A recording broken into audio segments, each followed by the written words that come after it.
선한 사람 TV를 애청하고 계시는 국내외에 계시는 성도 여러분, 영광의 부활주일 여러분에게 문안 인사드립니다. 혹독한 추위가 지나고 3월의 마지막 날 부활주일을 맞이하여 앙상하였던 가지에 움이 돋고 또 할미꽃이 피고 이름 모를 수많은 꽃들이 만발합니다. 우리의 육체의 건강도 활기를 찾기를 바라고 우리의 영혼도 거듭 주어진 사역에 몸바쳐 헌신하는 좋은 양춘의 계절이 되기를 바랍니다. 오늘은 부활주일을 앞두고 누가 돌을 옮겼는가 이란 제목으로 말씀드리겠습니다. 프랑스의 수학자, 물리학자이며 발명가, 철학자 그리고 신학자인 파스칼은 예수님의 부활에 대해 말하기를 만일 예수님의 제자들이 서로 의논해서 예수님의 부활을 거짓으로 만들어냈다고 생각해 봅시다. 그중 한 사람이라도 양심 선언을 했다면 예수님의 부활은 지금까지 지속될 수가 없고 모든 것이 붕괴되었을 것입니다. 그러나 예수님의 제자들은 예수님의 부활의 사실을 순교하기까지 사실 그대로의 진실성을 보여주었습니다. 만약 예수님의 제자들이 제시한 증거들을 믿지 않는다면 우리는 성경에 기록된 사람들을 거론할 필요조차 없다고 했습니다. 영국의 옥스퍼드 대학의 세계적 권위를 가진 역사학 교수였던 토마스 아놀드는 예수의 부활에 대해서 말하기를 나는 여러 해 동안 과거의 역사를 연구하고 그 사실을 조사하고 이에 대하여 기록한 문헌과 유물들을 고정하여 그 사실 여부를 조사했다. 그런데 하나님께서 우리에게 주신 표징, 곧 그리스도가 죽으셨다가 다시 살아나셨다는 부활의 사실보다 더 분명하고 완전히 이해할 수 있는 사실을 인류 역사에서 나는 목격하지 못했다고 했습니다. 또 한 사람 프랭크 모리스는 영국의 변호사이며 신문 사설가로서 일하였던 모리스가 말하기를 죽은 사람의 부활이 있을 수 없는 일이라고 생각하고 예수 그리스도의 부활을 반박하는 글을 쓰기 위하여 세밀한 조사와 연구를 하였다. 마침내 그의 조사와 연구에서 예수님의 부활이 사실임을 알고 놀라움을 금치 못했다고 했습니다. 그는 그 사실을 인정하고 쓴 책이 누가 돌을 옮겼는가 이었습니다. 첫째 우리는 예수 그리스도의 초림의 목적이 부활이었습니다. 예수님은 인간이 범한 원죄와 자범죄를 해결하시기 위하여 이 땅에 오셨습니다. 로마서 4장 25절에 예수는 우리가 범죄한 것 때문에 내줌이 되고 또한 우리를 의롭다 하시기 위하여 살아나셨나니라. 여기 부활은 헬라말로 아나스타시스, 영어로는 resurrection, 미래에 죽는 일이 없는 썩지 않는 영체로 다시 살아나는 일입니다. 즉 죽은 자가 새 생명을 얻어 다시 살아나는 것입니다. 성도나 불신자도 모두 다 부활합니다. 그러나 신자는 천국으로 들어가 복락을 누리고 불신자는 지옥으로 들어가 영원한 고통을 받습니다. 부활은 역사의 종말에 일어날 일로서 죽은 자가 살아나는 것입니다. 아담이 범한 죄의 문제를 해결하기 위하여 그리스도가 초림하였고 부활의 첫 열매가 되셨습니다. 이것을 완성하기 위하여 재림하실 것이며 그때 사망의 권세를 완전히 멸절시킬 것입니다. 고린도전서 15장 21절에 그러나 이제 그리스도께서 죽은 자 가운데서 다시 살아나사 잠자는 자들의 첫 열매가 되셨도다. 사망이 한 사람으로 말미암았으니 죽은 자의 부활도 한 사람으로 말미암는도다. 세상을 변화시킨 기독교의 역동성의 배경은 그리스도의 부활입니다. 부활은 죄의 문제와 죽음의 문제를 해결한 것입니다. 요한복음 11장 25절에서 27절에 예수께서 이르시되 나는 부활이요 생명이 나를 믿는 자는 죽어도 살겠고 무릇 살아서 나를 믿는 자는 영원히 죽지 아니하리니 이것을 네가 믿느냐 이르되 주여 그러하여다. 주는 그리스도시요 세상에 오시는 하나님의 아들이신 줄 내가 믿나이다 라고 했습니다. 죄의 권원이 되는 사탄이 연약한 하와를 유혹하여 선악과를 먹게 하였고 남편인 아담에게도 먹게 하여 영원하고 행복한 에덴 동산에서 쫓겨나게 하였으며 가인을 시켜 동생 아벨을 죽였고 어부 베드로를 미혹하여 예수님을 부인하게 하였으며 가룟 유다를 미혹하여 스승 예수님을 은 30냥에 팔게 하였으며 인류 역사를 죄로 오염시켜 천국을 지옥으로 만들었습니다. 그러나 사탄은 부활하신 예수 그리스도 앞에서 비명을 지르며 실패의 잔을 맞았습니다. 이 사실을 사도 바울은 말하기를 고린도전서 15장 55절에서 56절에 사망아 너의 승리가 어디 있느냐, 사망아 네가 쏘는 것이 어디 있느냐, 사망이 쏘는 것은 죄요 죄의 권능은 율법이라 하였습니다. 계시록 20장 10절에 또 그들을 미혹하는 마귀가 불과 유황 못에 던져지니 거기는 그 짐승과 거짓 선지자도 있어 세세토록 밤낮 괴로움을 받으리라 라고 했습니다. 예수님은 인간이 범한 죄의 문제를 해결하기 위하여 쌀 한 가마니의 무게인 70kg나 되는 십자가를 어깨에 메고 지쳐서 이리저리 쓰러지면서 비의 도로로사 언덕길을 올라가셨습니다. 이미 준비된 십자가에 눕혀 양쪽 손에 못을 박고 두 발을 합쳐 못을 박았습니다. 완성된 십자가를 세우고 해가 지기 전에 죽음을 확인하기 위하여 날카로운 창으로 옆구리를 찔렀는데 염통을 통과하여 물을 다 쏟았고 탱자 가시보다 더 강한 가시로 만든 관을 머리에 씌워 피가 낭자하게 만들었습니다. 가상칠언을 말씀하시고 마지막에 다 이루었다. It is finished 라고 선언하시고 운명하셔서 마태복음 27장 57절에서 66절에 보면 아리마대 요셉이 자기가 죽으면 묻히려 예비된 새 무덤에 장사하였습니다. 두째 여인들의 기도가 부활을 확인할 수 있었습니다. 안식일 다음날 새벽에 막달라 마리아와 야고보의 어머니 마리아와 살로메 세 자매가 고가의 향품, 이 향품은 헬라말로 아모마 스파이시스 향신료를 가지고 예수님의 시신에 뿌리려고 가면서 굴로 만든 무덤 문을 막아놓은 큰 돌을 누가 굴러내겠는가 큰 걱정을 하였습니다. 이 돌은 장정 3사명이 움직일 수 있는 큰 돌입니다. 마가복음 16장 3절에 서로 말하되 누가 우리를 위하여 무덤 문에서 돌을 굴려주리오 하더니 그런데 그곳에 도착한 세 자매는 깜짝 놀랍니다. 이미 큰 돌이 굴려져 있었기 때문입니다. 그들의 간절한 걱정이 기도로 하나님 앞에 상달되어 천사들로 하여금 돌을 굴러내게 하였던 것입니다. 시편 22편 1절에 내 신음소리를 듣지 아니하시나이까 감히 말을 할 수 없어서 신음소리로 중얼거리는 것도 아시는 하나님이십니다.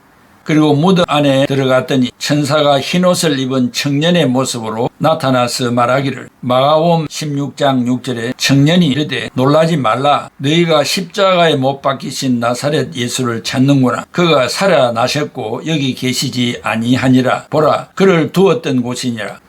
아브라함도 번제를 드리려 외동아들 이삭을 데리고 모리아 산을 향하여 새벽에 출발을 했습니다. 동행한 종들이 아브라함을 도울 수 있는 지점에 이르자 동행을 중단시키고 여기서 기다리라고 하고 아브라함과 이삭 두 사람만이 가야 할 길을 가다가 아들 이삭이 아버지에게 아버지 불과 나무는 여기 있는데 번제할 어린 양은 어디 있습니까? 아브라함은 번제할 어린 양은 하나님이 자기를 위하여 준비하실 것이다 라고 했습니다. 아브라함의 대답은 기도였습니다. 대답이 끝나는 순간 하나님은 순양을 준비하여 제단 옆에 수풀에 뿌리 걸려 기다리고 있게 하였습니다. 부활을 믿는 순간 부활은 나의 부활이 되는 것입니다. 신자들은 모두 영광의 부활체로 하나님 앞에 나타날 것입니다. 유명한 파운스 박사는 말하기를 주님의 부활을 부록으로 삼을 것이 아니라 기독교의 근본으로 삼아야 한다고 하였습니다. 부활보다 더 위대한 것이 어디에 있습니까? 오늘날에도 초대 시절처럼 크리스찬의 숫자가 남성보다 여성이 많습니다. 아마도 여성이 모성애가 강하다는 점과 남성들로부터 고난을 많이 당하여 여성의 위치를 높여준 예수님 때문일 것입니다. 그리고 여성의 기도가 더 구체적이고 간절한 것은 사실이기 때문에 기도가 끝나자마자 성취된 것입니다. 그리하여 여성들이 예수 그리스도의 부활 소식을 제일 먼저 전파하였습니다. 마가복음 16장 4절에 눈을 들어본 적 벌써 돌이 굴려져 있는데 그 돌이 심히 크더라. 마태복음 28장 7절에 또 빨리 가서 그의 제자들에게 이르되 그가 죽은 자 가운데서 살아나셨고 너희보다 먼저 갈릴리로 가시나니 거기서 너희가 배우리라 하라. 셋째는 부활보다 더 큰 이적은 없습니다. 당시 온 천하를 호령하던 로마의 정치 권력보다 더 숭고한 이김은 죽음의 권세를 이긴 승리의 부활입니다. 사람을 죽이고 살리는 권세를 가진 로마의 정치 권력은 개인의 인권과 신앙을 송두리째 박탈해가는 사탄의 앞장이었습니다. 예수님의 부활로 인하여 권력자들이 걱정한 것은 자기들이 마음대로 사람들을 죽여도 부활함으로 이제는 죽이는 것으로 이 세상을 다스릴 수 없다고 판단하게 된 것입니다. 그래야 로마의 권력은 유일신을 믿는 유대인들을 핍박하고 드디어 추방하기에 이르렀습니다. 죽음을 이기고 부활한다는 것은 상상을 초월하는 신적인 일로서 하나님이 살아계심을 입증하는 일이었습니다. 로마서 14장 10절에 우리가 다 하나님의 심판대 앞에 서리라 하고 했고, 데살로니가전서 4장 17절에 그 후에 우리 살아남은 자들도 그들과 함께 구름 속으로 끌어올려 공중에서 주를 영접하게 하시리니 그리하여 우리가 항상 주와 함께 있으리라 하고 했습니다. 그리고 기독교를 향한 유대교의 박해가 도를 넘어 예수님이 십자가를 지시고 죽으심으로 대제사장들과 서기관들과 많은 바리새인들이 자기들이 승리했다고 자축을 벌이고 승리의 돛이 되어 잠들었습니다. 예수님의 부활은 2000년간의 모든 구습을 깨끗이 청산하고 오직 예수 그리스도를 믿음으로 구원을 받고 인간이 어찌할 수 없는 죽음의 문제를 해결받는 새로운 장이 열리게 된 것입니다. 아담 이후 사망의 권세를 이긴 자는 아무도 없습니다. 과학이, 철학이, 의학이 세계를 제패한 로마의 권세도 유대교의 사내들인도 해결하지 못했습니다. 사탄이 예수를 감금하지 못했습니다. 요한복음 11장 25절에 예수께서 이르시되 나는 부활이요 생명이 나를 믿는 자는 죽어도 살겠고 무릇 살아서 나를 믿는 자는 영원히 죽지 아니하리니 이것을 네가 믿느냐라고 했습니다. 넷째, 부활은 예언 성취입니다.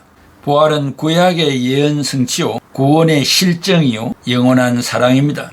그 하나는 구약의 예언입니다. 창세기 5장 24절에 에녹이 하나님과 동행하더니 하나님이 그를 데려가심으로 세상에 있지 아니하였더라. 왕하 2장 11절에 두 사람이 길을 가며 말하더니 불수레와 불말들이 두 사람을 갈라놓고 엘리야가 회오리 바람으로 하늘로 올라가더라. 다윗의 예언입니다. 시편 16편 10절 11절에 이는 주께서 내 영혼을 스올에서 버리지 아니하시며 주의 거룩한 자를 멸망시키지 않을 것임이니이다. 고라 자손의 예언입니다. 시편 49편 15절에 그러나 하나님은 나를 영접하시리니 이러므로 내 영혼을 스올의 권세에서 건져내시리로다. 셀라. 아삽의 예언입니다. 시편 73편 24, 25절에 주의 교훈으로 나를 인도하시고 후에는 영광으로 나를 영접하시리니 하늘에서는 주 외에 누가 내게 있으리요 땅에서는 주밖에 내가 사모할 리 없나이다. 욥기서의 예언입니다. 욥기서 19장 25절에서 27절에 내가 알기에는 나의 대속자가 살아계시니 마침내 그가 땅 위에 서실 것이라. 내 가족이 벗김을 당한 뒤에도 내가 육체 밖에서 하나님을 보리라. 내가 그를 보리니 내 눈으로 그를 보기를 낯선 사람처럼 하지 않을 것이라. 내 마음이 초조하구나. 이사야의 예언입니다. 이사야 25장 8절에 사망을 영원히 멸하실 것이라. 주 여호와께서 모든 얼굴에서 눈물을 씻기시며 자기 백성의 수치를 온 천하에서 제하시리라. 여호와께서 이같이 말씀하셨나니라. 이사야 26장 19절에 주의 죽은 자들은 살아나고 그들의 시체들은 일어나리이다. 티끌에 누운 자들아 너희는 깨어 노래하라. 주의 이슬은 빛난 이슬이니 땅이 죽은 자들을 내놓으리로다. 에스겔의 예언입니다. 에스겔 37장 9절에서 10절 또 내게 이르시되 인자야 너는 생기를 향하여 대언하라. 생기에게 대언하여 이르기를 주 여호와께서 이같이 말씀하시기를 생기야 사방에서부터 와서 이 죽음을 당한 자에게 불어서 살아나게 하라 하셨다 하라. 호세아의 예언입니다. 호세아 6장 2절에 여호와께서 이틀 후에 우리를 살리시며 셋째 날에 우리를 일으키시리니 우리가 그의 앞에서 살리라. 다니엘의 예언입니다. 다니엘 12장 3, 4절에 지혜 있는 자는 궁창의 빛과 같이 빛날 것이요 많은 사람을 옳은 대로 돌아오게 한 자는 별과 같이 영원토록 빛나리라. 부활은 교회의 영원한 승리요 개인의 승리입니다. 부활은 나의 영원한 죄의 문제와 죽음의 문제와 질병의 문제를 해결한 것입니다. 어떤 형편에 처해 있든지 그리스도의 부활을 믿는 신앙만 가지면 새로운 피조물이 될 수 있습니다. 부활절은 예수 그리스도의 부활을 기념하는 경건한 절기로서 부활의 기쁨을 만끽하시고 성령 충만, 은혜 충만하셔서 죄의 문제와 죽음의 문제를 해결받은 날로 감사를 드리며 잠시 후에 그 하나님 앞에 서게 될 것입니다. 사랑하는 애청자 여러분, 참 기쁘고 좋은 부활절입니다. 이 세상에서 맛볼 수 없는 하나님으로부터 받는 이 즐거움과 이 기쁨을 무엇으로 표현할 수 있겠습니까?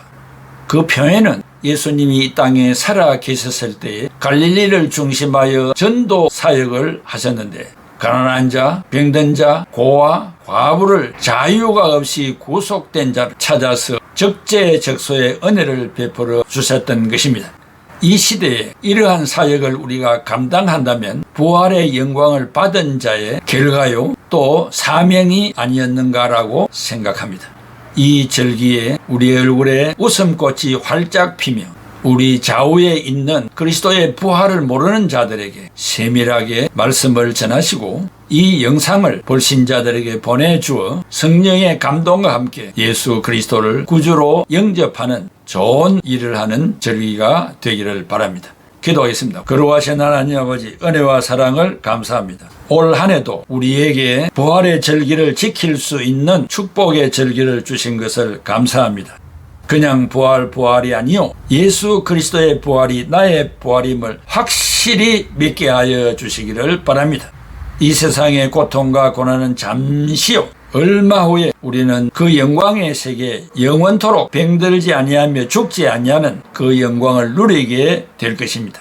그날을 바라보며 현세에 닥치는 어려움을 신앙으로 잘 견뎌 승리하는 애청자들이 다 되게 하여 주시옵소서. 금년도의 부활의 즐거움으로 너무 기뻐서 우리의 육체의 질병도 다 떠나가고 사탄 마귀도 다 떠나가고 성령과 동행하는 절기 남은 여생이 되게 하여 주옵소서. 예수 그리스도의 이름으로 기도하옵나이다. 아멘.